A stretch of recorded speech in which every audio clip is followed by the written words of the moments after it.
और एक बड़ी खबर इस वक्त हमको मिल रही है कि हिमाचल में अभी तक बैठक शुरू नहीं हो पाई है। कांग्रेस की जो विधायक दल की बैठक होनी थी 8 बज चुके हैं। बड़ी खबर है ये, कांग्रेस विधायक दल की बैठक में अभी भी देरी, अभी तक बैठक शुरू नहीं हो पाई है। हंगामे की वजह से बताया जा रहा है। शिमला कांग्रेस दफ्तर में हंगामे की खबर आ रही है।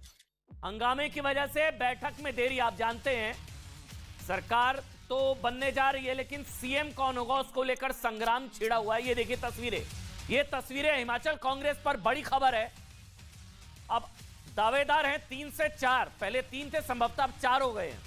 और उसमें बताया जा रहा है कि एक प्रतिभा सिंह हैं, सुखविंदर सिंह सुक्खू हैं, मुकेश अग्निहोत्री हैं। अब बताया गया है पहले 4 बजे बैठक होनी थी विधायक दल की, फिर 6 बजे होनी थी, अब 8 बजे का टाइम किया गया। लेकिन अभी भी खबर हमको जो मिल रही है वहां पर हंगामा हो रहा है। पर्यवेक्षक अंदर हैं, बाहर हंगामा हो रहा है। सबके अपने अपने दावे हैं, 3 से 4 दावेदार हैं और सबका अपना दावा है कि उनके पास एक विधायकों की अच्छी खासी संख्या है। और प्रतिभा सिंह, उनके कैंप का दावा, उनके पास 15 विधायक हैं। सुक्खू साहब कह रहे हैं उनके पास 21 हैं। मुकेश जी कह रहे हैं उनके पास भी अलग से विधायक हैं। कुल 39-40 विधायक हैं। यह मामला फंसता नजर आ रहा है। 40 में से 30 विधायक अब तक शिमला पहुंचे। 4 बजे बैठक होनी थी, फिर 6 बजे बुलाया गया कि 6 बजे आ जाओ, फिर अब 8 बजे आ जाओ। लेकिन अभी तक कांग्रेस के विधायक नहीं पहुंच रहे हैं। कांग्रेस के विधायक, जिसको लेकर बार बार कहा जा रहा है कि हिमाचल में मतलब पहाड़ वाली चढ़ाई कर तो ली कांग्रेस, अब आगे क्या होगा। यह बड़ी टूट और फूट की कगार पर हिमाचल में कांग्रेस को लेकर बड़ी खबर है। 8 बजे बैठक होनी थी, 8 बज चुके हैं, ठीक 8 बज चुके हैं। ये तस्वीरें आप देखिए, 8 बज चुके हैं, बैठक अब तक नहीं शुरू हुई है। 4 बजे पहले बैठक, फिर 6 बजे बैठक, फिर 8 बजे बैठक। दावेदार सीएम पद के 3 से 4 प्रतिभा सिंह दावेदार हैं। इसके अलावा सुखविंदर सिंह सुक्खू हैं, मुकेश अग्निहोत्री हैं। और ये लग रहा है कि हो सकता है जल्द ही मतलब हिमाचल प्रदेश में भी ऑपरेशन लोटस के इल्जाम कांग्रेस पार्टी ना लगाने लगे। हो सकता आने वाले समय में ऑपरेशन लोटस के ना आरोप लगने लगे, क्योंकि जीत के बावजूद कांग्रेस हिमाचल प्रदेश में मतलब हार की कहीं हार ना जाए, जीत के बाद भी कहीं हार ना जाए कांग्रेस। ये सवाल दरअसल इसलिए क्योंकि पहाड़ पर चढ़कर आप देखते हैं लोग अक्सर हाफने लगते हैं। यही हाल कांग्रेस पार्टी का भी हो रहा है, जो हिमाचल में जीत का पहाड़ चढ़कर अब हाफने लगी है। ये तस्वीरें हम आपको दिखा रहे हैं। यहां से समझिए खबर, हिमाचल प्रदेश में 68 में से 40 सीटें जीतकर भी कांग्रेस अपने मुख्यमंत्री का नाम तय नहीं कर पा रही है। विधायकों की बैठक नहीं बुला पा रही है। पहले 4 बजे बुलाया, फिर 6 बजे बुलाया, अब 8 बजे बुलाया, अभी 8 बजे बाहर बताया जा रहा है अभी भी हंगामा हो रहा है। बैठक अभी भी नहीं शुरू हो पा रही है। 40 में से 30 विधायक पहुंचे हैं। हर मुख्यमंत्री का दावा है कि उसके पास अपने, मुख्यमंत्री के दावेदार का दावा है कि उसके पास अपने विधायकों की संख्या है। किसी एक को सीएम बना दिया तो फिर बाकी पार्टी तोड़ देंगे क्या। और अगर यही चलता रहा तो फिर से कह रहे हैं कांग्रेस जल्द ही हिमाचल प्रदेश में ऑपरेशन लोटस का आरोप लगा सकती है। आपने सुना होगा कि पहाड़ों पर ज्यादा ऊंचाई पर जाने पर मतलब ऑक्सीजन की कमी होने लगती है ना, और जान को खतरा पैदा हो जाता है। इसी तरह जीत के पहाड़ पर चढ़ी किसी भी राजनीतिक पार्टी में ऑक्सीजन छोड़िए, अनुशासन की कमी अगर हो जाए ना तो वो जीत कर भी हार सकती है। और ऐसा ही कांग्रेस के साथ हो रहा है। तस्वीरें हम लगातार आपको दिखा रहे हैं। ये इस वक्त की बहुत बड़ी खबर है। राहुल गांधी देखिए इन दिनों, 3 तस्वीरें देखिए इस वक्त। राहुल गांधी इन दिनों भारत जोड़ो यात्रा पर है। कांग्रेस जो है रिकॉर्ड तोड़ यात्रा पर है। हार का रिकॉर्ड टूटा है ना गुजरात में, तो कांग्रेस पार्टी हार का रिकॉर्ड तोड़ो यात्रा पर है। और जिस हिमाचल प्रदेश में कांग्रेस को जीत मिली है, वहां सीएम बनने के लिए पार्टी तोड़ो अभियान की शुरुआत होने की आशंका जताई जा रही है। 3 तस्वीरें, राहुल गांधी भारत जोड़ो यात्रा पर, कांग्रेस पार्टी ने गुजरात में हार का रिकॉर्ड तोड़ा तो हार की रिकॉर्ड तोड़ यात्रा, और नेताओं का पार्टी तोड़ो अभियान चल रहा है। सारे नेता अड़ गए हैं, सीएम कौन बनेगा, और सबके अपने दावे हैं। राजीव शुक्ला वहां पर पहुंच चुके हैं, भूपेश बघेल वहां पर पहुंच चुके हैं, भूपेंद्र सिंह हुड्डा वहां पर पहुंच चुके हैं, पर्यवेक्षक वहां पर पहुंच चुके हैं। बैठक के लिए अब तक 30 एमएलए पहुंचे हैं। 40 में से 30 एमएलए पहुंचे हैं। 10 विधायक अभी भी गायब है। और किसी एक को सीएम बना दिया तो पार्टी कहीं टूट ना जाए। सीटें आने के बाद भी कहीं कांग्रेस पार्टी टूट गई और फिर सीएम कौन बनेगा, किसकी तरफ से बनेगा, क्या होगा, अभी कुछ तस्वीर देख, 8:02 हो चुके हैं, अभी तक बैठक नहीं शुरू हो पाई है। 68 में से 40 सीटें हासिल करके कांग्रेस हिमाचल में जीत का पहाड़ तो चढ़ गई, लेकिन नई सरकार का मुख्यमंत्री कौन होगा इसे लेकर कांग्रेस एक नहीं 3-3 गुटों में बंट गई है। 3 गुट हैं ये, मैं फिर से आपको बता रहा हूं। कांग्रेस की प्रदेश अध्यक्ष प्रतिभा सिंह का गुट, 3 गुट है। कौन कौन मुख्यमंत्री का दावा कर रहा है? ये 3 गुट में कांग्रेस की प्रदेश अध्यक्ष है प्रतिभा सिंह, कांग्रेस प्रचार समिति के प्रमुख हैं सुखविंदर सिंह सुक्खू, और एक और है नेता विपक्ष मुकेश अग्निहोत्री। अभी ये 3 है। अभी एक और खबर हमको मिल रही थी कि अब शायद चौथा नाम भी ऐड हो गया, अरुण सिंह का नाम भी इसमें ऐड हो गया। अब 3 की जगह संभवतः 4 दावेदार हो गए हैं कि सीएम कौन बनेगा। लेकिन इनमें प्रतिभा सिंह का नाम, जो इस वक्त आप सबसे आगे देख रहे हैं, प्रतिभा सिंह का नाम सबसे आगे चल रहा है। और सूत्रों के मुताबिक बड़ी संख्या में विधायक प्रतिभा सिंह को सीएम बनाए जाने के पक्ष में है। आज प्रतिभा सिंह के समर्थकों ने उन्हें सीएम बनाने की मांग के साथ कांग्रेस पार्टी के पर्यवेक्षकों के सामने ही नारेबाजी कर दी, हंगामा किया, जबरदस्त हंगामा हुआ, नारेबाजी हुई और समर्थकों के बीच धक्का मुक्की की भी खबर आई। और वो पहले ही जो उनके सुपुत्र विक्रमादित्य वो कह चुके हैं कि सीएम तो मम्मा बनेंगी।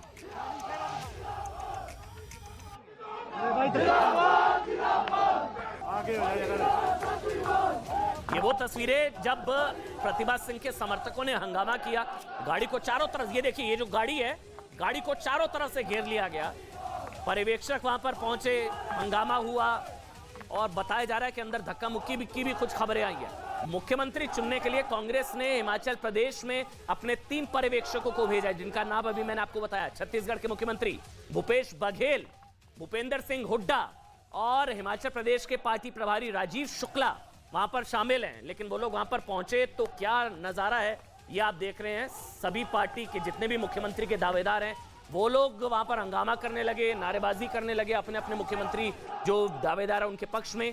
तीनों पर्यवेक्षकों ने आज शिमला में राज्यपाल से मुलाकात की और उन्हें जीते हुए विधायकों की लिस्ट सौंपी। ये उस वक्त की तस्वीरें जब वहां पर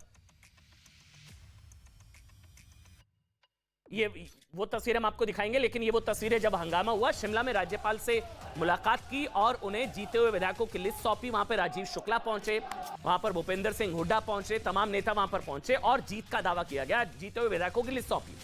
अब समझिए विवाद हो क्या रहा है। सीएम की रेस के लिए 3 नाम है। 66 साल की प्रतिभा सिंह कौन है? हिमाचल प्रदेश के पूर्व मुख्यमंत्री और कांग्रेस के दिग्गज नेता रहे स्वर्गीय वीरभद्र सिंह की पत्नी है और कांग्रेस ने इस बार का चुनाव उन्हीं के चेहरे को आगे रखकर लड़ा था। प्रतिभा सिंह हिमाचल प्रदेश की मंडी लोकसभा सीट से सांसद हैं। वो विधायक नहीं है, वो एमपी हैं, सांसद है प्रतिभा सिंह, जिनका नाम सबसे आगे बताया जा रहा है। उनके कैंप का दावा, उनके पास 15 से 17 विधायक उनके साथ हैं।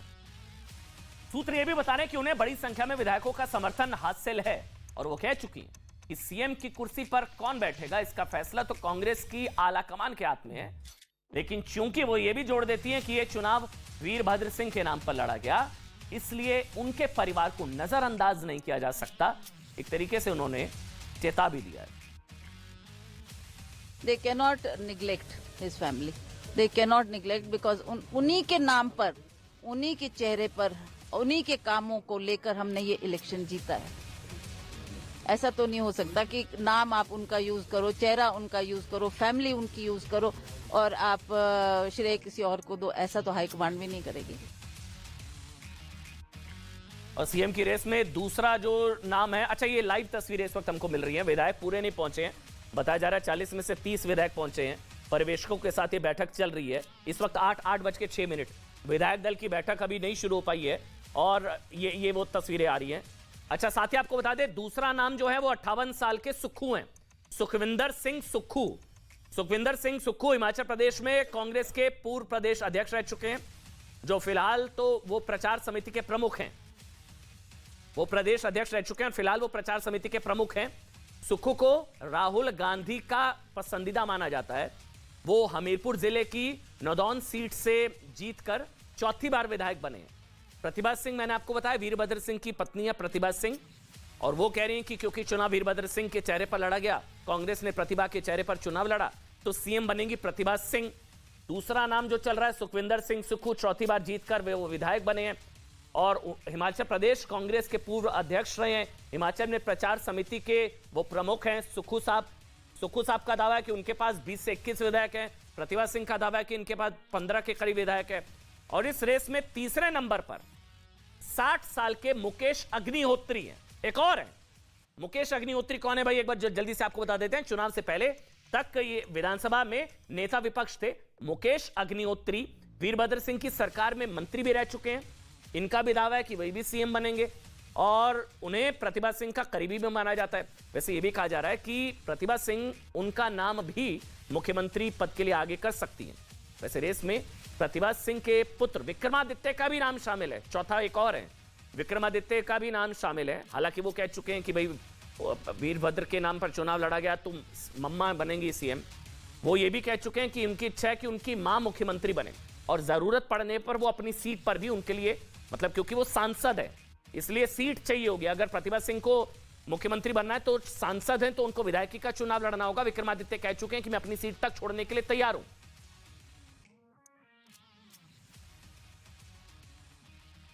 और एक और बड़ी खबर यह है, सुखविंदर सिंह सुक्खू का स्टेटमेंट आ गया है। सीएम पद की रेस को लेकर प्रतिभा सिंह के अलावा जो दूसरे दावेदार है सुखविंदर सिंह सुक्खू, उनका बयान एक बार जल्दी से सुना दीजिए। बड़ी खबर है ये। कांग्रेस पार्टी जीती है, कार्यकर्ताओं में जोश है और मैं एक बात स्पष्ट कर देना चाहता हूं, हम कोई मुख्यमंत्री की रेस में नहीं है, हम कार्यकर्ता है। अब देखिए, कांग्रेस के लिए दुविधा यह है कि अगर वो प्रतिभा सिंह को मुख्यमंत्री बना दे तो उन्हें हिमाचल की किसी सीट से विधानसभा का चुनाव लड़ना पड़ेगा और जीतना होगा। उनको विधायक बनना होगा क्योंकि वो तो सांसद हैं। फिलहाल वो अभी एमपी हैं, लोकसभा में सांसद हैं। और अगर वो चुनाव नहीं जीत पाई प्रतिभा सिंह तो यह अच्छा संकेत नहीं होगा। कांग्रेस का एक गुट प्रतिभा सिंह के पुत्र विक्रमादित्य को सीएम बनाने के पक्ष में नहीं है। और अगर प्रतिभा सिंह हार जाती हैं, अगर उन्होंने विधानसभा का चुनाव लड़ा और वो हार गई तो भी विक्रमादित्य का सीएम बनना बहुत मुश्किल हो जाएगा। वैसे मजे की बात यह भी है कि इस रेस में शामिल सभी नेता ये कह रहे हैं कि आला कमान जो फैसला लेगा वो उन्हें मंजूर होगा। कहने को कहा जा रहा है कि जो आला कमान फैसला लेगा उनको मंजूर होगा। पर्यवेक्षक भी यही कह रहे हैं। लेकिन सीएम की कुर्सी को लेकर कांग्रेस के बीच जो कुछ चल रहा है उसे देखकर लोग ये कह रहे हैं कि कांग्रेस पहाड़ तो चढ़ गई, अब उतरेगी कैसे। पार्टी हाईकमान को अवगत करेंगे, पार्टी हाईकमान तय करेगा। सर कौन मुख्यमंत्री होने वाला सर? कह रहा है ना, पार्टी हाईकमान को अवगत करेंगे, पार्टी हाईकमान तय करेगा। जो भी फैसला कांग्रेस हाईकमांड करेगा हमें मंजूर होगा। ये तो कहने की बात है गुटबाजी, जो पार्टी हाईकमान चाहेगी वही मुख्यमंत्री बनेगा। कांग्रेस में कोई गुटबाजी नहीं है, कांग्रेस में कोई गुटबाजी नहीं है। विधायक दल का नेता जो आम सहमति से बनेगा, हाईकमान के आशीर्वाद से बनेगा। जो चुने हुए विधायक और पार्टी हाईकमान जिसको चाहेगी वो ही मुख्यमंत्री होगा, उसमें कोई दो राय नहीं।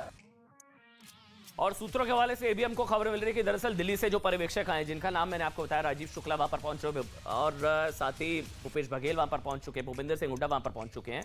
एक एक विधायक की राय लेंगे। अभी जो विधायक वहां पर पहुंचेंगे फिर उनसे पूछेंगे कि सीएम किसे बनाया जाए।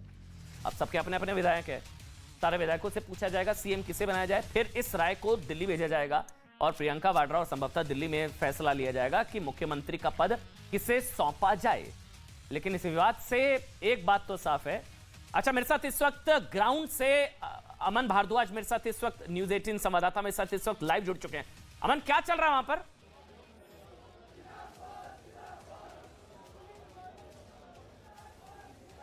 देखिए, इस समय मैं कांग्रेस दफ्तर हूँ, राजीव भवन, और आप तस्वीरें देखिए। नारेबाजी एक तो समर्थक जो है प्रतिभा सिंह और सुक्खू के वो कर रहे हैं, और दूसरी ओर इसी बिल्डिंग की ग्राउंड फ्लोर पर जो सीएलपी की बैठक है वो पिछले 15 मिनट से चल रही है और उसमें चर्चा की जा रही है कि किसके नाम पर मोहर लगाई जाए। और एक ये भी जानकारी है कि मुकेश अग्निहोत्री जैसे और विक्रमादित्य इकट्ठे एक साथ एक गाड़ी में आए और मुकेश अग्निहोत्री द्वारा, क्योंकि तीसरा नाम मुकेश अग्निहोत्री का था, तो अंदर खाते ये भी खबर है कि उनकी ओर से, उनकी कैडर की ओर से प्रतिभा सिंह को मुख्यमंत्री चेहरे के लिए समर्थन है। और यही बॉडी लैंग्वेज, यही गेस्चर उनका कांग्रेस दफ्तर में नजर आया। पहुंचे 40 के 40 पहुंच गए हैं अमन, सारे है जी। देखिए, 35 से अधिक विधायक हैं जिनकी जानकारी है वो यहाँ पर पहुंच चुके हैं। उनके साथ बातचीत भी की गई थी। तो इक्का दुक्का अगर कोई विधायक रहता होगा तो वो भी पार्टी की ओर से संदेश था कि वो भी पहुंचेगा। और जो तस्वीरें नजर आई थी उसमें सभी के सभी विधायक लगभग नजर आ रहे थे।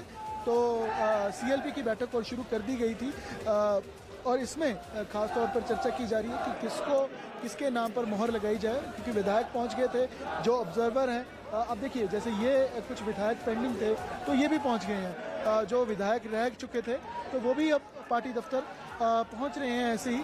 और CLP की बैठक लगातार जारी है, उनमें पक्ष सुना जा रहा है कि किस तरीके से कौन क्या कैपेबिलिटी रखता है, किसके नाम पर मोहर लगाई जाए। और क्योंकि अपना अपना पक्ष सभी ने रखा है और मुख्यमंत्री किसको बनना है ये CLP आज डिसाइड करेगा। जी, और दावेदार कौन कौन है एक बार जल्दी से बता दीजिए, कितने दावेदार हैं, कौन कौन है?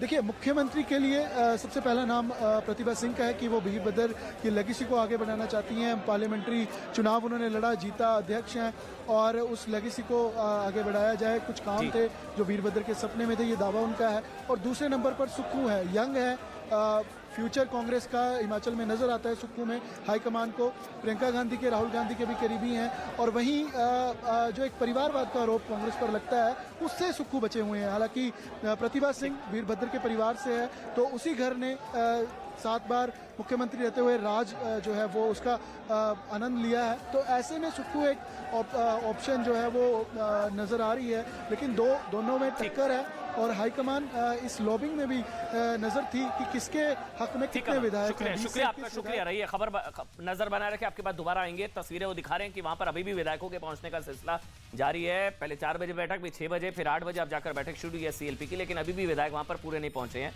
और लेकिन इस विवाद से मतलब एक बात तो साफ है कि जीत के बावजूद कांग्रेस की राह आसान नहीं होने वाली है। कुछ लोग तो ये भी दावा कर रहे हैं कि संकट की वजह से हिमाचल में कांग्रेस पार्टी टूट भी सकती है। सबके अपने अपने दावे, सबके अपने अपने विधायकों की संख्या, क्योंकि अंदर खाने सभी गुट दावा कर रहे हैं कि उनके पास कई विधायकों का समर्थन है। ऐसे में अगर CM की रेस में शामिल किसी एक ने भी कोई कड़ा फैसला ले लिया या कांग्रेस से अलग होने का मन बना लिया तो फिर कांग्रेस के हाथ में आया पहाड़ एक झटके में फिसल भी सकता है। लेकिन कांग्रेस के साथ ऐसा पहली बार नहीं हो रहा। इस चीज को समझिए कि अगर आपको लग रहा है कि कांग्रेस सरकार सीटें तो जीत गई, सरकार नहीं बना पा रही, CM पद को लेकर संग्राम है, ये पहली बार नहीं हो रहा है। साल 2020 के मार्च महीने तक मध्य प्रदेश में कांग्रेस की सरकार थी, मुख्यमंत्री थे कमलनाथ, लेकिन इस पद को लेकर उनके और ज्योतिरादित्य सिंधिया के बीच लगातार रस्साकशी चल रही थी।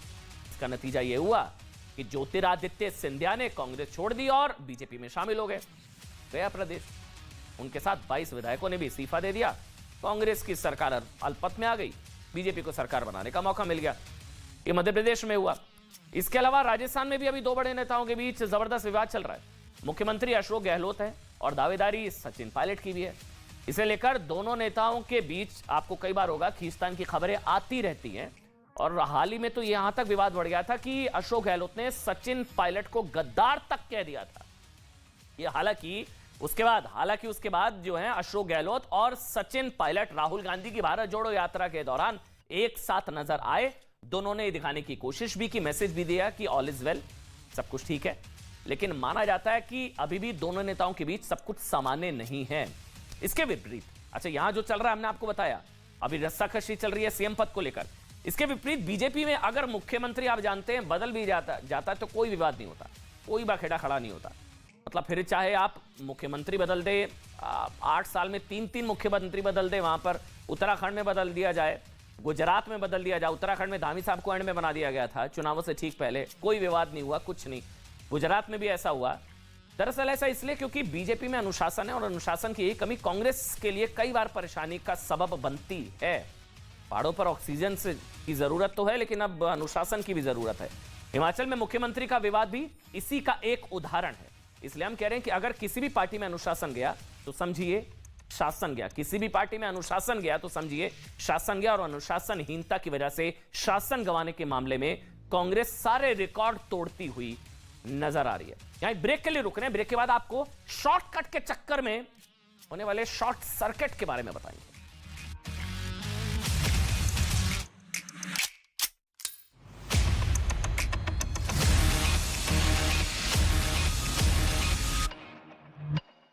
महिला से मारपीट करने का वीडियो आया सामने, महिला की रिश्तेदार पर पीटने का आरोप।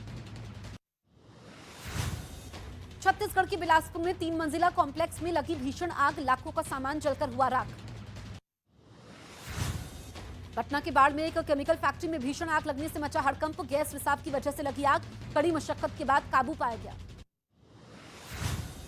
बिहार के भागलपुर में भीषण आग में एक फैक्ट्री पूरी तरीके से जलकर राख, शॉर्ट सर्किट की वजह से लगी थी आग। गुजरात के राज्यपाल से मिले भूपेंद्र।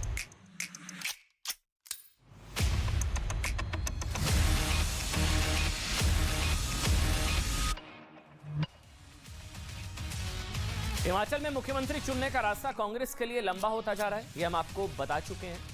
लेकिन अब हम आपको शॉर्टकट की राजनीति की पूरी एबीसीडी समझाएंगे। कल आपने देखा होगा प्रधानमंत्री गुजरात की महाजीत के बाद शॉर्टकट की राजनीति का प्रधानमंत्री नरेंद्र मोदी ने जिक्र किया था। शॉर्टकट, गुजरात में शॉर्टकट की राजनीति का जिक्र इसलिए जरूरी है क्योंकि गुजरात के लोगों ने जातिवाद, मजहबवाद, संप्रदायवाद, सांप्रदायिकता और मुफ्तवाद से आगे बढ़कर वोटिंग की। गुजरात ने शॉर्टकट की राजनीति को नो कहा, फ्री के चमत्कार को दूर से नमस्कार कर दिया और प्रधानमंत्री नरेंद्र मोदी का सीना 56 इंच से 156 इंच कर दिया। 156 सीटें मिली। इसका मतलब यह भी है कि गुजरात के लोग अच्छी तरह से जानते हैं कि शॉर्टकट की राजनीति देश के लिए कितनी डेंजरस है। कल गुजरात की महाजीत के बाद यह बात प्रधानमंत्री नरेंद्र मोदी ने भी दोहराई।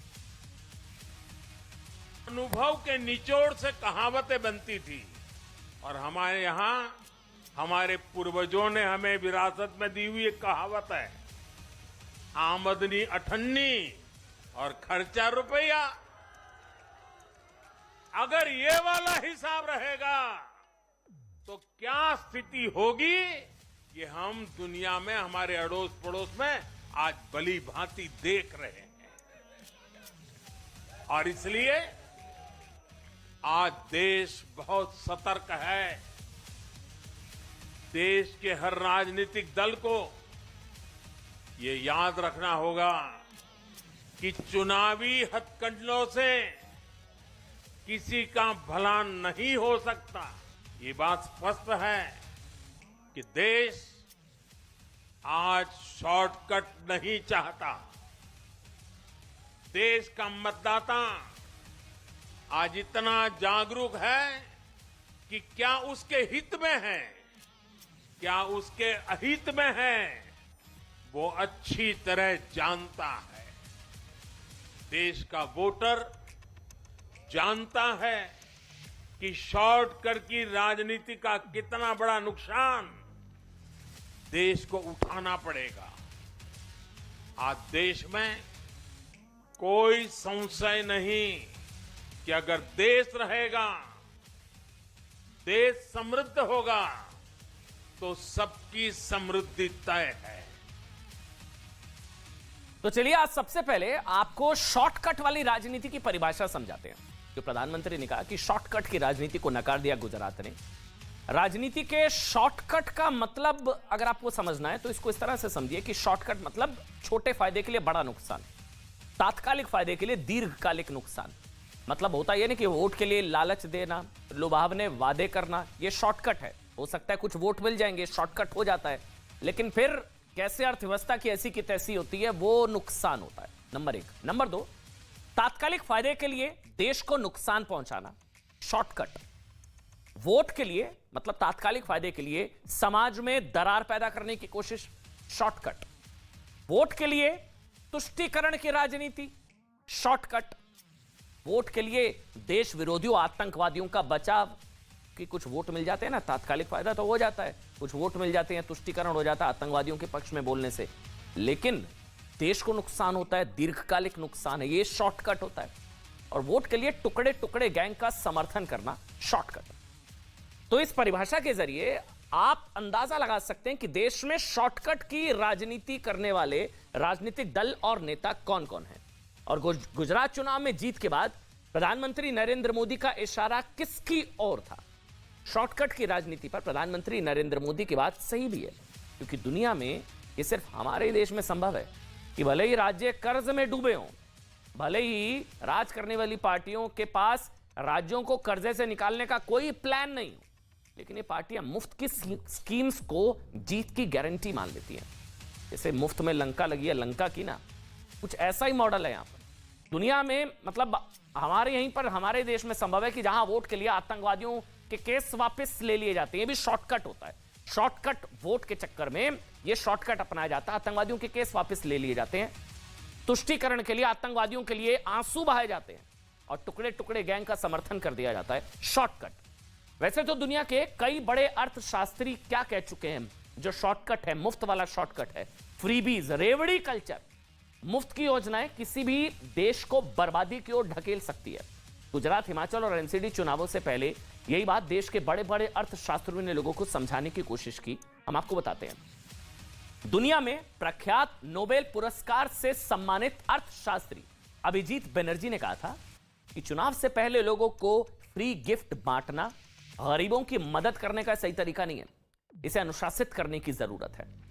स्टेट बैंक के प्रमुख अर्थशास्त्री सौम्य कांति घोष ने क्या कहा था? उन्होंने कहा कि चुनाव के दौरान अगर इसी तरह मुफ्त की घोषणाएं जारी रहती हैं तो अर्थव्यवस्था की हालत खराब हो जाएगी। यही नहीं, नीति आयोग के सदस्य रमेश चंद्र ने क्या कहा? उन्होंने कहा कि अधिक फ्रीबीज, अधिक रेवड़ियां, अधिक मुफ्त वाली योजनाएं देने की होड़ से अर्थव्यवस्था चरमरा सकती है। ये वाला शॉर्टकट देश के लिए बड़ा डेंजरस होता है। देखिए जो लंका का हाल हुआ है। पूर्व RBI governor doctor D Subbarao ने क्या कहा? उन्होंने कहा कि अगर हम उधार लेकर मुफ्त की रेवड़ियां बांटेंगे तो इसका बोझ आगे आने वाली पीढ़ियां उठाएंगी। सुप्रीम कोर्ट ने भी रेवड़ी कल्चर को गंभीर मानते हुए कहा था कि वेलफेयर स्कीम और अर्थव्यवस्था में संतुलन बेहद जरूरी है। फिर भी दिल्ली, एमसीडी, गुजरात, हिमाचल चुनाव के वक्त जमकर फ्री वाले चुनावी ऑफर दिए गए। मतलब कांग्रेस ने एमसीडी चुनाव में फ्री आरओ वाटर और साथ ही हाउस टैक्स माफ करने का वादा किया था। बीजेपी ने दिल्ली में 5 रुपए में खाना और झुग्गी वालों को फ्लैट देने का वादा किया। गुजरात कांग्रेस और आम आदमी पार्टी दोनों ने फ्री बिजली और फ्री पानी का वादा किया था। दिल्ली के मुख्यमंत्री अरविंद केजरीवाल ने खुद को देश में मुफ्त की राजनीति का, आप समझिए, सबसे बड़ा ब्रांड एम्बेसडर बना दिया। सबसे बड़ा चेहरा अरविंद केजरीवाल बन चुके हैं। दिल्ली सरकार मुफ्त की योजनाओं पर 4208 करोड़ का खर्च करती है। इसको समझिएगा, जो आंकड़े बता रहा हूं, 4208 करोड़ रुपए खर्च करती है। लेकिन दिल्ली पर इस वक्त जो कर्ज है वो है 39,000 करोड़ का। ये कर्ज कैसे खत्म होगा, इसकी सरकार के पास कोई प्लानिंग नहीं है। पंजाब का रुख करते हैं। पंजाब सरकार मुफ्त की योजनाओं पर 17,000 करोड़ रुपए खर्च कर रही है, लेकिन राज्य पर कर्ज है लगभग 2.25 लाख करोड़ का, 2,82,000 करोड़, लगभग 2.25 लाख करोड़ का। ऐसे में क्या गारंटी है कि पंजाब की अर्थव्यवस्था चरमरा ना जाए? राजस्थान में अशोक गहलोत सरकार मुफ्त योजनाओं पर 8400 के करीबन खर्च करती है, करोड़, 8400 करोड़ के आसपास, जबकि राज्य पर कर्ज 4.25 लाख करोड़ का है। 4.25 लाख करोड़ का कर्ज है। पश्चिम बंगाल में ममता सरकार मुफ्त की योजनाओं पर तकरीबन 18,800 करोड़ खर्च कर रही है। राज्य पर कर्ज आप सुनेंगे हैरान रह जाएंगे, 5.25 लाख करोड़ का कर्ज है। 5.25 देने को पैसे नहीं, आमदनी अठन्नी, खर्चा रुपया। फिर आगे क्या होता है जिसका जिक्र प्रधानमंत्री ने किया कि कर्ज है 5.25 लाख करोड़ का। मध्य प्रदेश में शिवराज सरकार मुफ्त योजनाओं पर खर्च कर रही है 21,000 करोड़, लेकिन राज्य पर कर्ज सुनिए 3.25 लाख करोड़ के आसपास का कर्ज है, 3,17,000। बिहार में नीतीश सरकार फ्री की योजनाओं पर 1,100 करोड़ रुपए खर्च कर रही है, लेकिन राज्य पर कर्ज सुनेंगे आप लगभग 2.25 लाख करोड़ के आसपास का कर्ज है। अब समझिए शॉर्टकट क्या है और शॉर्ट सर्किट क्या होता है। मतलब फ्री पॉलिटिक्स के अलावा तात्कालिक फायदे के लिए देश हित को नुकसान पहुंचाना, यह राजनीति का शॉर्टकट है। इसका सबसे बड़ा उदाहरण मैं उदाहरण के साथ आपको समझाऊंगा। याद है समझौता ब्लास्ट केस में संदिग्ध पाकिस्तानी आतंकवादी को छोड़ दिया गया था। ये बहुत लोगों को पता भी नहीं होगा। इसका खुलासा किया था खुद जो जांच अधिकारी थे, उन्होंने कोर्ट में हलफनामा देकर बताया था कि अजमत अली नाम के आतंकवादी को, संदिग्ध पाकिस्तानी आतंकवादी को समझौता ब्लास्ट मामले में छोड़ दिया गया शॉर्टकट के चक्कर में। हो सकता है कुछ वोटों का फायदा हो जाता, तुष्टीकरण। समझौता ब्लास्ट केस में यहां तक कहा गया था शुरुआत में कि इसके पीछे लश्कर तौयबा है, लेकिन अजमत अली को छोड़े जाने के बाद इसमें भगवा आतंकवाद का ट्विस्ट आया, बदनामी हुई, एक धर्म की बदनामी की गई। और भारत में फिर क्या हुआ? शॉर्ट सर्किट क्या होता है जब आप आतंकवादियों को छोड़ते हैं, तो फिर क्या होता है? फिर शॉर्ट सर्किट होता है। ये होता है शॉर्टकट से शॉर्ट सर्किट क्या होता है, ये हमने आपको बताया। दूसरा एग्जाम्पल, कश्मीर से अनुच्छेद 370 की समाप्ति के बाद कांग्रेस के पूर्व अध्यक्ष राहुल गांधी ने दावा किया था कि कश्मीर में हालात सामान्य नहीं है और लोग मर रहे हैं। राहुल गांधी ने कहा था कि कश्मीर में लोग मर रहे हैं। यह शॉर्टकट होता है, यह शॉर्टकट था चंद वोटों के चक्कर में। उससे शॉर्ट सर्किट कैसे हुआ? शॉर्ट सर्किट ऐसे हुआ कि मतलब राजनीति से कांग्रेस को इसका फायदा हुआ नहीं, पता नहीं, लेकिन पाकिस्तान ने भारत की छवि को नुकसान पहुंचाने की कोशिश की और संयुक्त राष्ट्र में कहा कि कांग्रेस नेता राहुल गांधी ने भी माना है, राहुल गांधी के बयान को कोट किया गया। यह शॉर्ट सर्किट हुआ कि कश्मीर में लोग मर रहे हैं, यह राहुल गांधी भी मान रहे हैं और कश्मीर के हालात सामान्य नहीं है, यह राहुल गांधी भी मान रहे हैं। तो यह शॉर्टकट से शॉर्ट सर्किट कैसे होता है? राजनीति में मतलब राजनीति के शॉर्टकट के लिए ही मुंबई पर 26/11 का अटैक याद है ना आपको? वो शॉर्टकट के चक्कर में इसको हिंदू आतंकवाद कह दिया गया था और आरएसएस का हमला बता दिया गया था। कांग्रेस के नेता दिग्विजय सिंह ने 26/11 को आरएसएस की साजिश बताया था। उन्होंने आरएसएस की साजिश वाली किताब का विमोचन भी किया था। यह शॉर्टकट था तुष्टीकरण के चक्कर में, एक धर्म विशेष के वोट बैंक को लेने के चक्कर में आरएसएस की साजिश बता दिया। शॉर्टकट है तुष्टीकरण के चक्कर में। शॉर्ट सर्किट जानते क्या हुआ? पाकिस्तान को भी कहने का मौका मिल गया कि तुम्हारे अंदर के लोगों ने हमला किया, पाकिस्तानी शामिल नहीं है। यह शॉर्ट सर्किट होता है जब पाकिस्तान ने 26/11 के हमले से पल्ला झाड़ लिया और कहा कि देखो तुम्हारे लोग भी कह रहे हैं। यह शॉर्टकट के चक्कर में शॉर्ट सर्किट जो होता है कि ये सोचिए कसाब अगर जिंदा नहीं पकड़ा जाता तो फिर दिग्विजय सिंह या इन लोगों की थ्योरी को पाकिस्तान कितना टो करता और कहता कि 26/11 तुम्हारे अंदर के लोगों ने अटैक करा है, तुम्हारे लोग कह रहे हैं, पाकिस्तानी इसमें शामिल नहीं है। एक और एग्जांपल, फरवरी 2019 में बालाकोट एयर स्ट्राइक को लेकर मतलब कई नेताओं ने अपने देश की सेना से सबूत मांगे थे। कहां हुई है स्ट्राइक? बताइए ना। स्ट्राइक हुई है, फिजिकल स्ट्राइक हुई है, पेड़ गिरा दिए, पंछी मार दिए, कुछ भी नहीं हुआ। ये शॉर्टकट था, जिसके बाद पाकिस्तान को भी यह कहने का मौका मिल गया कि भारत में ही बालाकोट एयर स्ट्राइक पर सवाल उठ रहे हैं, तो भारत ने कुछ किया ही नहीं है। हालांकि बाद में इमरान खान को मानना पड़ा था कि बड़ा नुकसान पहुंचा दिया था।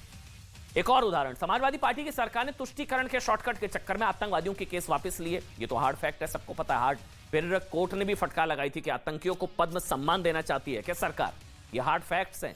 इस शॉर्टकट का नतीजा यह हुआ कि आतंकवादियों में भरोसा मजबूत हुआ कि भारत में ऐसे लोग भी हैं जो वोट के लिए आतंकवादियों को भी बचा सकते हैं। ये शॉर्ट सर्किट होता है। एक और उदाहरण, भारत में हिजाब विवाद के वक्त कई पार्टियां और नेताओं ने इसे मुसलमानों की धार्मिक आजादी पर हमला बताया था। याद है ना आपको कि भारत में मुसलमानों का बुरा हाल है और मुसलमानों की धार्मिक आजादी नहीं है। हिजाब विवाद की आड़ में मुस्लिम देशों के संगठन organisation of Islamic countries OIC को भी यह कहने का मौका मिल गया कि भारत इस्लाम को मानने वालों की जीवन शैली की रक्षा करे और उनके हितों का ख्याल रखे। इनके शॉर्टकट के चक्कर में अंतरराष्ट्रीय बेइज्जती और वो शॉर्ट सर्किट हुआ। तो शॉर्टकट से शॉर्ट सर्किट की बात करने के बाद अब आम आदमी पार्टी की बात करते हैं, जो शॉर्टकट की राजनीति पे ज्यादा जिनका भरोसा रहता है। गुजरात चुनाव में हार और सिर्फ 5 सीटें लाने के बाद भी आम आदमी पार्टी का दावा है वो इसलिए खुश है क्योंकि अब राष्ट्रीय पार्टी का दर्जा मिलने जा रहा है आम आदमी पार्टी को। राष्ट्रीय पार्टी, आम आदमी पार्टी 8वीं राष्ट्रीय पार्टी मतलब बनने जा रही है। यह बताया जा रहा है कि जल्दी दर्जा मिल सकता है राष्ट्रीय पार्टी का। अरविंद केजरीवाल ने कहा है कि यह बड़ी उपलब्धि इसलिए है क्योंकि महज 10 साल में आम आदमी पार्टी राष्ट्रीय पार्टी बन गई है। पहले आप अरविंद केजरीवाल का बयान सुनिए, फिर एक दिलचस्प तथ्य राष्ट्रीय पार्टियों से जुड़ा हम आपको बताएंगे। सभी आम आदमी पार्टी के कार्यकर्ताओं को, सभी देशवासियों को बहुत बहुत बधाई। आपकी आम आदमी पार्टी आज राष्ट्रीय पार्टी बन गई है। आम आदमी पार्टी के लिए 10 साल में राष्ट्रीय पार्टी का दर्जा मिलना बड़ी उपलब्धि है, यह अरविंद केजरीवाल ने बताया। लेकिन भारतीय जनसंघ, अब फैक्ट्स की बात करेंगे। भारतीय जनसंघ और NCP 2 ऐसी पार्टियां हैं जो ये उपलब्धि 1 साल या उससे भी कम वक्त में हासिल कर चुकी है। तो अरविंद केजरीवाल ने कहा कि 10 साल में राष्ट्रीय पार्टी बनना एक बड़ी उपलब्धि है। भारतीय जनसंघ और NCP 2 ऐसी पार्टियां हैं जो ये उपलब्धि 1 साल या उससे भी कम वक्त में हासिल कर चुकी हैं। भारतीय जनसंघ की स्थापना 1951 में हुई थी। ये हमने आपको ये ग्राफिक्स इस वक्त आप देख रहे हैं, फुल स्क्रीन पर ग्राफिक्स दे दीजिए, वॉल पर अगर दे सके फुल स्क्रीन पर दे दीजिए। भारतीय जनसंघ की स्थापना 1951 में हुई और 1 साल बाद 1952 में भारतीय जनसंघ को राष्ट्रीय पार्टी का दर्जा मिल गया। भारतीय जनता पार्टी की स्थापना हुई थी 1980 में और सिर्फ 4 साल बाद 1984 में बीजेपी राष्ट्रीय पार्टी बन गई। तृणमूल कांग्रेस की स्थापना 1998 में हुई और 2016 यानी कि 18 साल बाद टीएमसी राष्ट्रीय पार्टी बन गई। टीएमसी बीएसपी 1984 और 13 साल बाद राष्ट्रीय पार्टी बन गई। सीपीआई 1964 7 साल में राष्ट्रीय पार्टी। एनसीपी 1 साल से भी कम में राष्ट्रीय पार्टी बन गई थी। 1 साल से भी कम में राष्ट्रीय पार्टी बन गई थी एनसीपी। और नेशनल पीपल्स पार्टी 2013 में बनी और 2019 में 6 साल में राष्ट्रीय पार्टी बनी। तो राष्ट्रीय पार्टी बनने में किसे कितना वक्त ये बताना जरूरी, क्योंकि ये दावा किया गया कि 10 साल में राष्ट्रीय पार्टी बनना एक बड़ी उपलब्धि। तो भारतीय जनसंघ 1 साल में बन गई थी, बीजेपी 4 साल, मतलब ऐसी 5 पार्टियां हमने आपको दिखाई है। नेशनल पीपल्स पार्टी 6 साल, एनसीपी 1 साल, भारतीय जनसंघ 1 साल, बीजेपी 4 साल। तो बीजेपी 4 साल में राष्ट्रीय पार्टी बन गई थी, जनसंघ भारतीय जनसंघ 1 साल में, सीपीआई 7 साल में, एनसीपी 1 साल से कम वक्त में राष्ट्रीय पार्टी। राष्ट्रीय नेशनल कांग्रेस की स्थापना 1999 जो बार बार, एनसीपी 1 साल में राष्ट्रीय पार्टी बन गई थी। आम आदमी पार्टी राष्ट्रीय पार्टी बन चुकी है, अब बनने जा रही है, बन सकती है, जल्दी बन सकती है, कानूनी रूप से बन चुकी है, ये अरविंद केजरीवाल ने कहा। दिल्ली और पंजाब में सरकार है और एमसीडी में जीत हासिल हुई, अच्छी जीत हासिल हुई। लेकिन क्या इतना 2024 में मोदी बनाम केजरीवाल के लिए काफी है? एमसीडी चुनाव के बाद ये दावा किया गया कि आम आदमी पार्टी ने यह दावा किया कि 2024 में मुकाबला मोदी और अरविंद केजरीवाल के बीच होगा। लेकिन आम आदमी पार्टी के इस दावे में कितना दम है, इसके लिए हम आपको फुल स्क्रीन पर एक बार ग्राफिक्स दिखा दीजिए। एक और दिलचस्प आंकड़ा जानकारी शेयर करते हैं। आम आदमी पार्टी ने कहां-कहां हाल फिलहाल चुनाव लड़े इस साल में, 2022 की अगर बात करें, 5 राज्यों में चुनाव लड़े, कहां-कहां कितनी जमानतें जब्त हुई है, उसका आंकड़ा है ये। एक बार आंकड़ा आप देख लीजिए, आपको समझ आ जाएगा। गुजरात में 71% सीटों पर जमानत जब्त, यूपी में 100% सीटों पर जमानत जब्त, हरियाणा में 100% सीटों पर जमानत जब्त, गोवा में 90% सीटों पर जमानत जब्त, हिमाचल में 100% सीटों पर जमानत जब्त। अभी जो चुनाव हुए हिमाचल में 67, उसमें 100% सीटों पर जमानत जब्त हुई है। दावा है 24 में केजरीवाल, मोदी बनाम केजरीवाल होगा। लेकिन ये आंकड़े, ये फैक्ट्स हैं, हार्ड फैक्ट्स हैं, इसको कोई नहीं ठुकरा सकता कि हाँ, क्योंकि गुजरात में 71%, यूपी में 100%, यूपी में चुनाव लड़ा और कहते हैं केंद्र का रास्ता यूपी से होकर जाता है और मोदी को हराना है तो यूपी में 100% जमानत जब्त होगी, तो फिर कैसे चलेगा? गुजरात में 71, यूपी में 100%, उत्तराखंड में 97%, हिमाचल में 100% सीटों पर जमानत हुई, आम आदमी पार्टी की जमानत जब्त हुई। हालांकि अरविंद केजरीवाल का दावा है कि 13% वोट बैंक, जो कि प्रधानमंत्री नरेंद्र मोदी और अमित शाह का अभेद्य किला, वहां पर 13% वोट हासिल करना एक बड़ी उपलब्धि है। लेकिन हिमाचल में 100% सीटों पर और गुजरात में भी 182 में से 128 सीटों पर जमानत जब्त हुई आम आदमी पार्टी की। आगे बढ़ते हैं नेताओं के चरित्र के बाद, अब बात हमारे देश के लोगों की चरित्र की बात करेंगे। आज आपको एक एग्जाम्पल है भाई, किसी व्यक्ति के चरित्र के बारे में अगर आपको पता करना होता है कि उसका व्यवहार कैसा है, अगर आप जानना चाहते हैं किसी व्यक्ति के चरित्र के बारे में, तो आपको बस उस व्यक्ति का मोबाइल फोन और लैपटॉप लेकर ही देखना चाहिए कि भाई उसकी इंटरनेट ब्राउजिंग हिस्ट्री कैसी है। आप ये करते हैं, आपको उस व्यक्ति के चरित्र का सही अनुमान लग जाता है, ब्राउजिंग हिस्ट्री।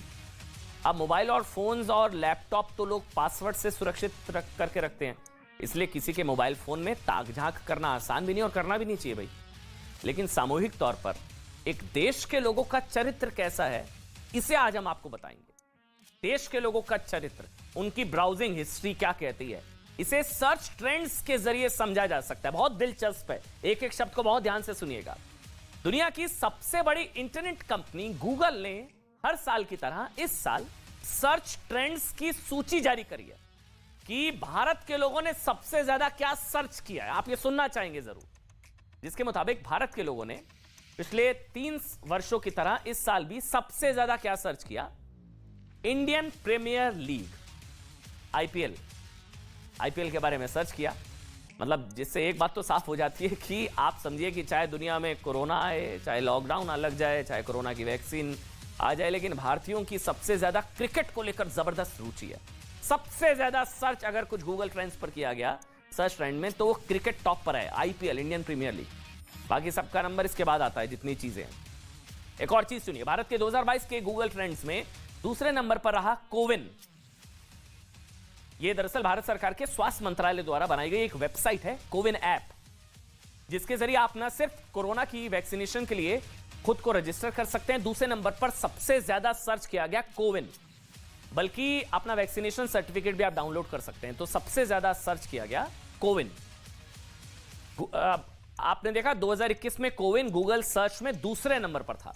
पहले नंबर पर आईपीएल, दूसरे नंबर पर कोविन, और तीसरे नंबर पर रहा फीफा वर्ल्ड कप, चौथे नंबर पर एशिया कप, पांचवें नंबर पर T20 वर्ल्ड कप। ये पूरे गूगल ट्रेंड्स की लिस्ट के सबसे ज्यादा भारत ने क्या सर्च किया। छठे नंबर पर फिल्म ब्रह्मास्त्र, सातवें नंबर पर ई श्रम कार्ड रहा। सातवें नंबर पर इंडिया में सबसे ज्यादा सर्च किया गया ई श्रम कार्ड, यानी कि भारत के लोगों की सरकारी योजनाओं के बारे में दिलचस्पी बढ़ी तो है, लेकिन अब भी भारत के लोग इंटरनेट के जरिए सबसे ज्यादा खेलों के बारे में सर्च करते हैं, ये भी फैक्ट है। उसमें भी सबसे आगे क्रिकेट है। आगे कैटेगरीज के बारे में अगर आपको बताएं, आप जानना चाहेंगे, नियर मी कैटेगरी की अगर बात करें तो इसमें टॉप पर रहा है कोविड वैक्सीन नियर मी। सबसे ज्यादा टॉप पर जो रहा है नियर मी कैटेगरी में कोविड वैक्सीन नियर मी। दूसरे नंबर पर रहा है स्विमिंग पूल नियर मी। सबसे ज्यादा नियमी के नाम से कैटेगरी में जो सर्च किया गया गूगल पर, पहले नंबर पर मैंने आपको बताया जो सबसे टॉप पर रहा है वो रहा है कोविड वैक्सीन नियमी, दूसरा रहा है स्विमिंग पूल नियमी, और तीसरे नंबर पर रहा है वाटर पार्क नियमी, और चौथे नंबर पर रहा है मूवीज नियमी। अब इस श्रेणी में बाकी के ट्रेंड्स आप इस समय अपनी स्क्रीन पर देख भी रहे हैं कि उसके बाद क्या क्या टेक आउट रेस्टोरेंट, ओपन नियमी, मॉल्स नियमी, मेट्रो स्टेशन नियमी, आरटीपीसीआर नियमी, ये सारी लिस्ट है। लेकिन टॉप 4 मैंने आपको बताया। ये सारे जो है इंटरनेट पर इंडिया ने क्या ढूंढा, सबसे ज्यादा गूगल पर क्या सर्च किया गया नियमी में, पोलियो ड्रॉप्स नियमी, रेंटल हाउस नियमी, लेकिन टॉप पर जो है वो सबसे ज्यादा है और वो ऑब्वियस भी है, कोविड वैक्सीन नियमी, स्विमिंग पूल नियमी, वाटर पार्क नियमी, मूवीज नियमी, टेक आउट रेस्टोरेंट ओपन नियमी, मॉल्स नियमी, मेट्रो स्टेशन नियमी, आरटीपीसीआर नियमी, पोलियो ड्रॉप्स नियमी, रेंटल हाउसेज नियमी। इस ट्रेंड से यह पता लगता है कि मतलब आप समझिए कि करीब 2 साल तक कोरोना और लॉकडाउन की मार झेलने के बाद ये जो आप देख रहे हैं सर्ज, अब भारत के लोग स्विमिंग जैसी नई हॉबीज अपनाना चाहते हैं, घूमना फिरना चाहते हैं, बाहर निकलना चाहते हैं, घरों से बाहर निकलकर मूवीज देखना चाहते हैं, रेस्टोरेंट जाना चाहते हैं, मनोरंजन और आनंद की दुनिया में फिर से खो जाना चाहते हैं। ये सारा जो ट्रेंड्स बताता है। अच्छा, इसी तरह एक और कैटेगरी है आप जरूर जानना चाहेंगे जिसे कहा जाता है हाउ टू। मतलब जब नियम ही सर्च किया तो क्या टॉप पर रहा, जब हाउ टू सर्च किया गया तो उसमें भी देखिए वैक्सीनेशन सबसे टॉप पर है। कोई काम कैसे करे, इस मामले में भारत के लोगों ने सबसे ज्यादा सर्च जानते हैं क्या क्या, उसमें क्या टॉप पर how to download vaccination certificate. अब वो तो मैंडेटरी हो गया था ना वैक्सीनेशन सर्टिफिकेट, तो हाउ टू में कैटेगरी में सबसे टॉप पर था how to download vaccination certificate. दूसरे नंबर पर रहा PTRC यानी कि प्रोफेशनल टैक्स रजिस्ट्रेशन सर्टिफिकेट का चालान, ये नंबर 2 पर है कि चालान अगर भरना है टैक्स का तो फिर कैसे उसको भरा जाएगा, उसका फॉर्म कैसे डाउनलोड होगा। तीसरे नंबर पर आए हाउ टू ड्रिंक मार्टिनी, ये तीसरे नंबर पर आए, और चौथे नंबर पर आए हाउ टू मेक ई श्रम कार्ड। ई श्रम कार्ड ये चौथे नंबर पर, हाउ टू ड्रिंक मार्टिनी और हाउ टू मेक अ ई श्रम कार्ड, यानी कि भारत के लोगों पर सरकारी सुविधाओं के डिजिटाइजेशन का बहुत बड़ा असर हुआ है और अब लोग इंटरनेट के जरिए सरकारी योजनाओं और सरकारी प्लेटफॉर्म्स का लाभ घर बैठकर उठाना चाहते हैं। देखिए, चाहे बात ऑनलाइन इनकम टैक्स और चालान भरने की हो, वैक्सीनेशन का सर्टिफिकेट डाउनलोड करने की भी हो, या फिर असंगठित क्षेत्र में काम करने वाले लोगों को सामाजिक सुरक्षा देने के लिए बनाया जाने वाला ई श्रम कार्ड हो, ये जिन लोगों के बारे में मतलब भारत में गूगल पर सबसे ज्यादा सर्च किया गया, ये भी जानना जरूरी है। उनमें सबसे ऊपर रही नुपुर शर्मा। किसके बारे में सबसे ज्यादा सर्च किया गया भारत में गूगल पर सबसे ज्यादा सर्च किया गया, उनमें सबसे ऊपर नाम था नुपुर शर्मा, जो जानते हैं विवादित एक कंट्रोवर्सी में एक बयान, पैगंबर मोहम्मद पर एक बयान को लेकर टिप्पणी के बाद विवादों में आई थी, और सबसे ज्यादा सर्च नुपुर शर्मा नंबर 1 पर रहा। किसके बारे में जो सर्च किया गया। दूसरे नंबर पर भारत की राष्ट्रपति द्रौपदी मुर्मू, नंबर 2 पर सबसे ज्यादा इंडिया में सर्च किया गया राष्ट्रपति द्रौपदी मुर्मू के बारे में, भारत की राष्ट्रपति। तीसरे नंबर पर ब्रिटेन के भारतीय मूल के पहले प्रधानमंत्री ऋषि सुनक के बारे में, जो सबसे ज्यादा जिनके बारे में सर्च किया गया। पहले नंबर पर नुपुर शर्मा के बारे में सर्च किया गया, मैंने आपको बताया। दूसरे नंबर पर भारत की राष्ट्रपति द्रौपदी मुर्मू और तीसरे नंबर पर ऋषि सुनक। ये लोगों के लिए बहुत गर्व का विषय था कि ब्रिटेन के भारतीय मूल के पहले प्रधानमंत्री ऋषि सुनक के बारे में तीसरे नंबर पर सबसे ज्यादा सर्च किया गया। और बाकी के जिन लोगों के बारे में सर्च किया गया, उनकी लिस्ट इस वक्त आप स्क्रीन पर देख सकते हैं। सबसे ज्यादा टॉप पर नुपुर शर्मा और उसके बाद राष्ट्रपति द्रौपदी मुर्मू टॉप पर, उसके बाद ऋषि सुनक, ललित मोदी, सुष्मिता सेन, अंजलि अरोड़ा और इस तरह से एकनाथ शिंदे, वो महाराष्ट्र वाला एपिसोड, प्रवीण तांबे और एम्बर हुई, ये तमाम लोगों के बारे में सबसे ज्यादा सर्च किया गया। खबरों की दुनिया की बात करें तो जिन खबरों के बारे में भारत के लोगों ने सबसे ज्यादा इंटरनेट पर सर्च किया, उसमें ये बहुत दिलचस्प है, उसमें पहले नंबर पर रही लता मंगेशकर के निधन से जुड़ी खबरें। सबसे ज्यादा वो सर्च किया गया। न्यूज कैटेगरी में सबसे ज्यादा क्या ट्रेंड रहा, सबसे ज्यादा क्या सर्च किया गया। दूसरे नंबर पर सिद्धू मूसेवाला की हत्या की खबर रही।